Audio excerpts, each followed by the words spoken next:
Hello and welcome to A-Tech. This episode we're going to talk about the 2008 MacBook, the one with a white clamshell. As you can see, it is a pretty thick device and one that seems kind of outdated to many other devices today. But let's see just how outdated it really is when you put it up to some modern web browsing tests. The keyboard isn't great, and it is fairly mushy and not very good in its travel. The trackpad actually isn't that bad and even holds up to some of today's standards for some of the new Windows machines that are coming out. Apple has always been known for their pretty decent trackpads. So Firefox is the only modern web browser that will actually run an up-to-date version on this thing.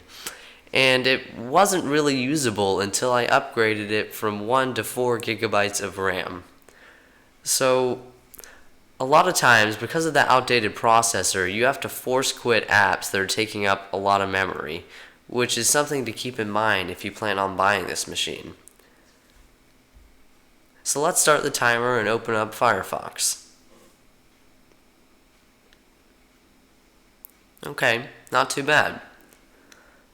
Now let's pull up CNN to see how fast that loads. Alright, not too horrible. The main problem with web browsing on this machine is YouTube, because any video will kick up the fan a lot and drain the battery from about 1 hour of use to about 15 minutes. So this is not something to get if you need any kind of decent battery at all. So lastly, let's take a look at ports. It has a decent amount of USBs and a bunch of other outdated ports that you're probably never going to use, like FireWire. One useful thing though is that this laptop has an Ethernet port, which is not something that a lot of modern laptops have. So overall, I can recommend this machine if you are computer savvy enough to upgrade the RAM yourself to 4 gigabytes. If you're on a tight budget and need something that is going to just work for you, or you specifically need a Mac, this could work. Just keep in mind that you're not going to do any video editing or photo editing at all, and really not any gaming. You could probably do some retro gaming in DOSBox, but not many people do that these days.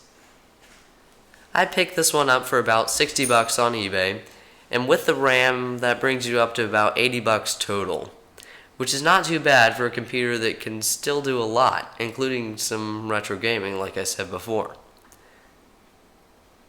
This is a good option for buying a used machine instead of looking in the new market, where you're going to pay significantly more for less specs than this sometimes.